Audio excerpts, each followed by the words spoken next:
आज भोजपुर के इस सांस्कृतिक मंच पर हमारे साथ मौजूद हैं देश की एक महान कवयित्री अनामिका जैन अंबर जी, जिन्होंने न सिर्फ श्रृंगार पर अपनी कविताओं का वाचन किया है मंच के सर्वश्रेष्ठ, देश के सर्वश्रेष्ठ मंचों से, बल्कि अब वे जो है वो देश की दशा, देश के वातावरण और राजनीति पर भी बहुत खुलकर लिखती हैं। आइए जानते हैं आज इस मंच पर भोजपुर के मंच से वे हमारे देश के वातावरण के बारे में क्या संदेश देना चाहेंगे। देखिए, मेरा मानना ये है कि किसी भी हाल में वो देश जो इतना प्यारा देश है, इतना खूबसूरत हमारा देश है, भगवान राम कृष्ण का देश, किसी भी राष्ट्र की राष्ट्रीयता उसके संस्कृति से होती है। भारत की संस्कृति क्या है? रामकृष्ण का देश भारत की संस्कृति है, जो भूमि देवताओं की परम पावन विरासत है, जहाँ सत्यम शिवम और सुंदरम हर क्षण मुहूर्त है, धर्म सत्कर्म संस्कृति सभ्यता कर्तव्य का मंदिर, हमें है गर्व जिस पर वो हमारा देश भारत है। अब जब हमारे भारत पर किसी भी प्रकार की उंगली उठाई जाएगी, प्रश्न चिन्ह लगाए जाएंगे, या भारत के अंदर कोई ऐसी गतिविधि होगी जो हमें नागवार है, तो ऐसे में भारत की बेटी को अपनी कविताओं में श्रृंगार के साथ अंगार भी भरना पड़ेगा। यही कारण है कि मैं देश के मुद्दों पर खुल के बोलती हूँ। आप प्रारंभ में जब तक हम सुनते थे अनामिका जी, आप श्रृंगार आपने खूब लिखा, सुनिश्चित ही आपने बताया कि आज देश के वातावरण को लेके जो है वो आपको विवश होना पड़ा कि आप इन परिस्थितियों पर लिखे। और एक और आपके कविताओं में विषय की प्रमुखता होती है, वो होती है बेटियां। आज के वातावरण के हिसाब से आज भारत में जो बेटियों के लिए जो कुछ भी वातावरण है, उस पर आप कैसे देखती हैं? देखिए, आपने बहुत अच्छी बात कही है। देश के मुद्दों के साथ साथ मैं बेटी की बात भी करती हूँ। नारी है क्या?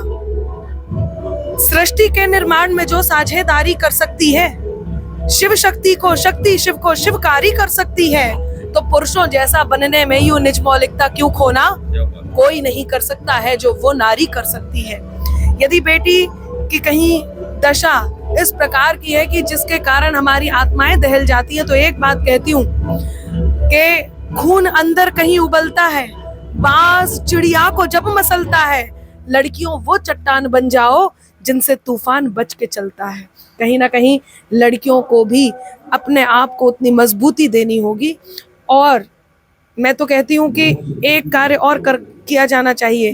वैसे तो हर पुरुष पर हम उंगली नहीं उठा सकते हैं, लेकिन कहीं कहीं इस प्रकार की जब घटनाएं घटती हैं तो कुछ पुरुष जो संदेह के घेरे में आते हैं, तो ये किया जाना चाहिए कि बचपन से ही लड़कों को भी वो संस्कार दिए जाने चाहिए जिसमें वो नारी की इज्जत करें, उनको समझें, उनके सम्मान की रक्षा करें। मैं बिल्कुल आपका सहमत हूँ आपके इस कथन से अनामिका जी।